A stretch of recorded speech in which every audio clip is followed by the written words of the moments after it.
Les filles, vous voyez, on est sortis, on a acheté des lustres. Je vous ai pas snappé, désolé, j'ai oublié. Et la maison, ils ont l'appartement, c'est bon, ils ont tout peint en rose là. Donc je vais rentrer, je vais vous montrer. Et en fait, sur le chemin, on a croisé des policiers qui nous ont arrêtés. Et en fait, il y a un policier qui voulait acheter Jacques. Voilà, il voulait acheter Jacques. Il voulait l'acheter à 500 €. Et j'avais l'impression que ma mère, elle voulait lui donner. Non. Pas, oui. Non. Pas pour l'argent, mais là, ça. Non, jamais, Jacques, je te jure, j'ai mal pris. Il n'a pas le droit de parler à Jacques comme ça, il n'a pas le droit. Il n'a pas le droit de dire Jacques, il vaut 500 €, il n'a pas le droit. Il n'a pas Hello les copains. le droit.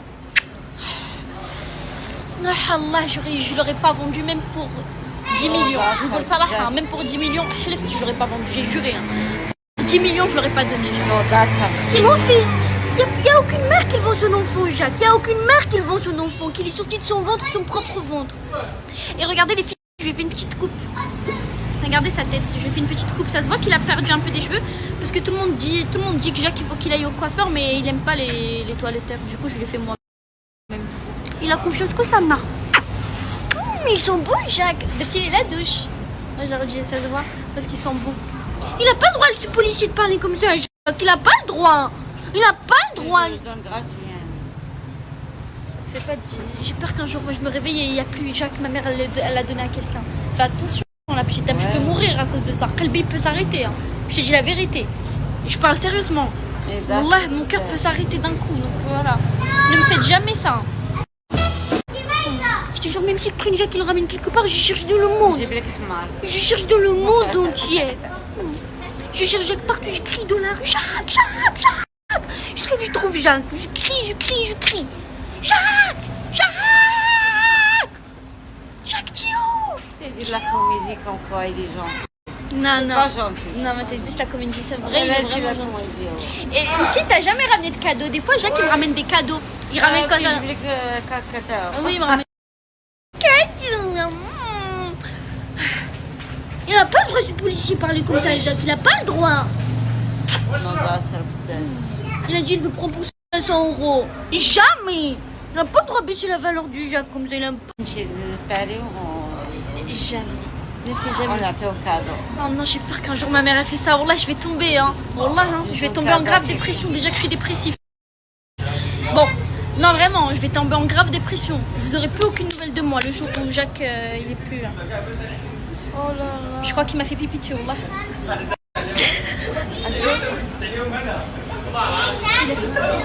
Frissifeuse.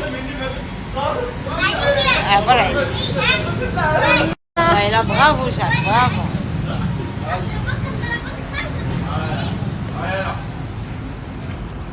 Je suis belle, ça.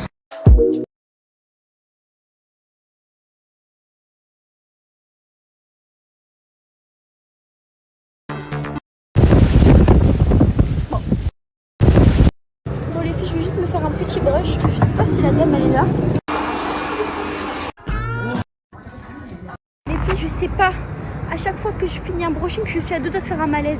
Je crois que c'est la chaleur du truc. Regardez les filles, un petit magasin très mignon. Il y a des petits trucs Stitch et tout. Mais en fait,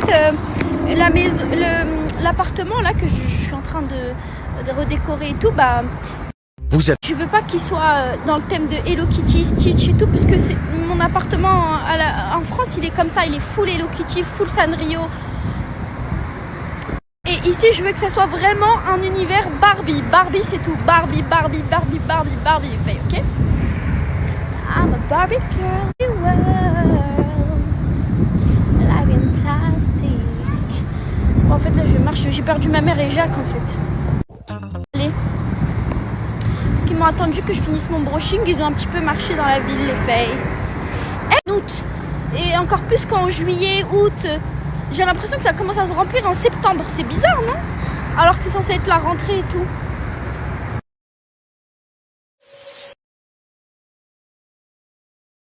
Complètement safe, les filles. Pour moi, 100%. Sauf si vous êtes dans une contrée lointaine de Marrakech. Genre, n'allez pas non plus... et encore, hein, c'est safe, mais c'est vraiment pour avoir aucune responsabilité sur le dos. N'allez pas dans des endroits extrêmement paumés, en plein milieu de l'khla, dans un endroit complètement Mais sinon, genre, si vous êtes là, comme ça, dans la ville, mais bien sûr que oui, les filles, c'est safe. Et même dans le khla, je suis sûre que c'est safe. Mais c'est vraiment pour avoir aucune responsabilité. Mais, genre, dans la ville, bien sûr, les filles, c'est tellement safe. Vraiment, complètement safe. Très, très safe. De toutes les villes que j'ai fait dans ma vie, j'en ai fait que 2. Non, sérieux, de tous les pays que j'ai fait dans ma vie, j'en ai fait que 2. Je n'ai jamais vu autant de policiers quelque part qu'au Maroc. Il y a des villes, encore une fois, n'allez pas dans le khla, je ne sais où, derrière Tamansourt, derrière un truc, derrière le barrage. Je vous ai pas dit d'aller au barrage, je vous ai pas dit d'aller à la Takarkoust. Et encore, je suis sûre que c'est safe. Mais genre là, dans la ville, c'est bien sûr que c'est tellement safe. Il y a la police partout, c'est... Pardon les filles, petit cours de Darija marocain. Le khla, ça veut dire endroit perdu. Et khla, ça veut dire caca. Voilà. Bon, je l'ai un peu dit, j'en parle. Il faut que je trouve une solution pour mes insomnies, c'est plus possible. Mais le sommeil, c'est le carburant de le... En plus, mon œil, regardez comment mes yeux sont rouges. Je suis vraiment...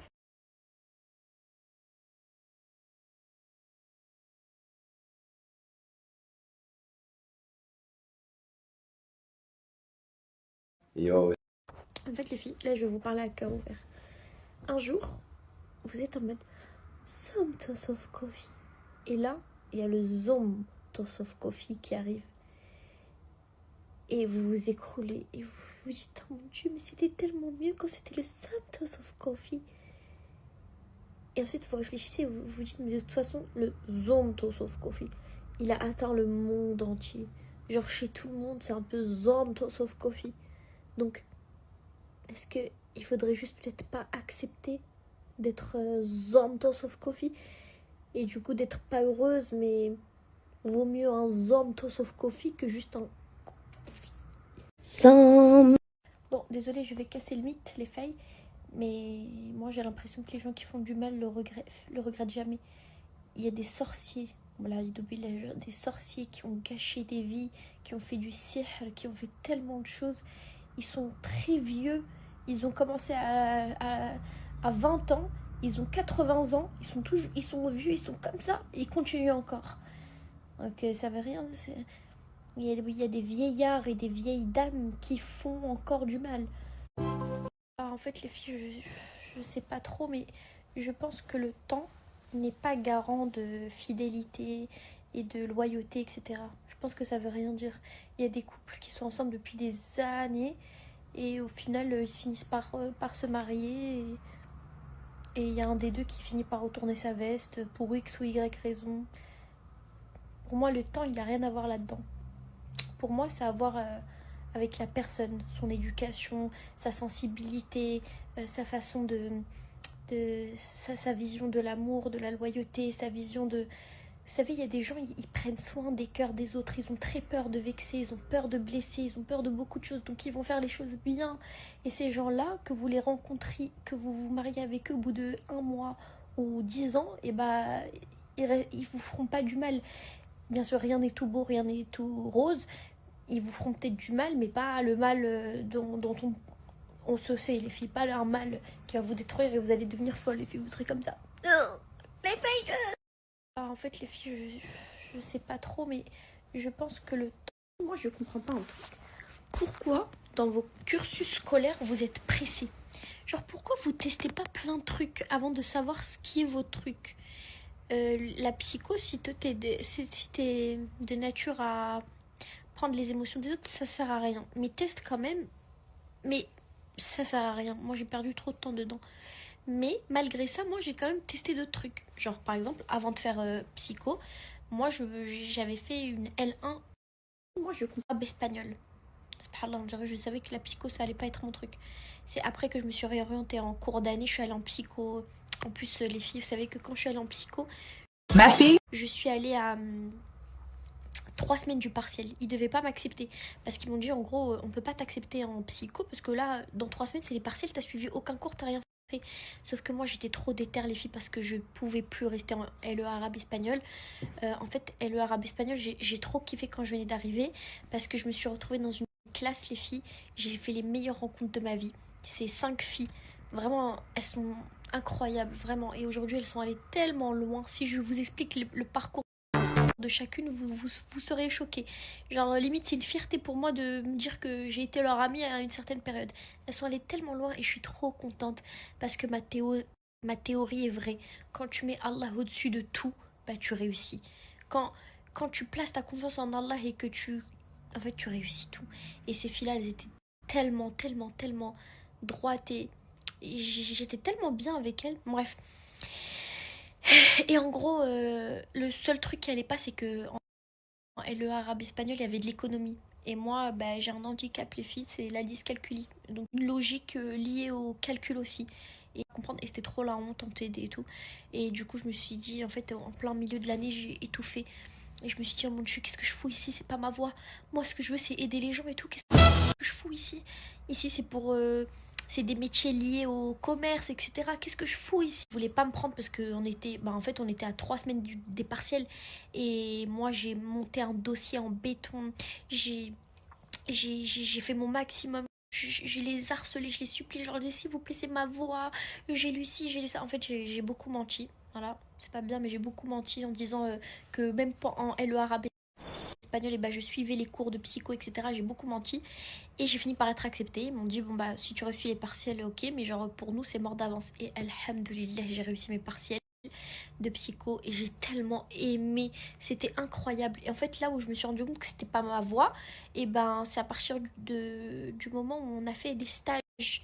Et du coup ben j'ai fait un stage, du coup moi j'assistais à des vrais entretiens.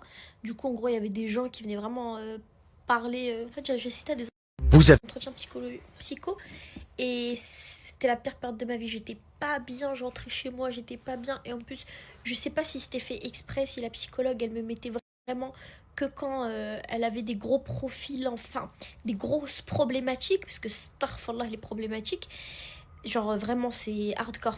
C'est des trucs que je peux même pas vous raconter. Parce que genre, elle aurait pu me mettre, je sais pas, face à quelqu'un de dépressif ou quelqu'un... Mais en fait, là, c'était hardcore. Et c'est celle qui me suit sur YouTube avant, je vous ai déjà raconté. Genre, je pense pas que tu pourrais être psychologue, etc.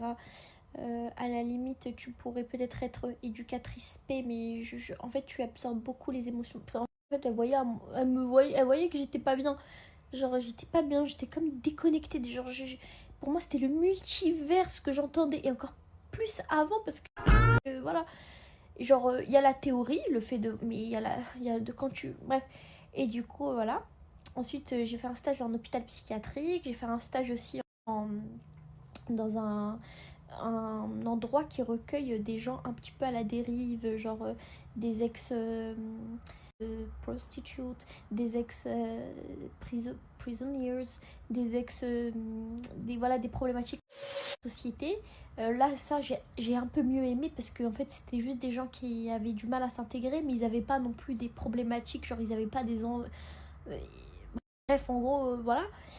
Et bah du coup, voilà. Mais sinon, la théorie, j'avais trop aimé apprendre plein de trucs et tout. Mais bref, toutes ces années d'études, du coup, pour rien du tout. Waouh, c'est un beau cadeau, Sacha, quoi.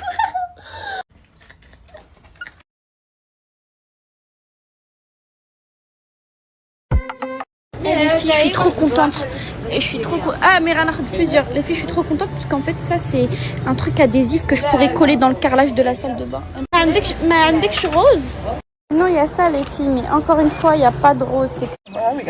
Ah, je crois que j'ai trouvé les filles, regardez. Je veux dire qu'aujourd'hui vous allez voir le résultat des murs.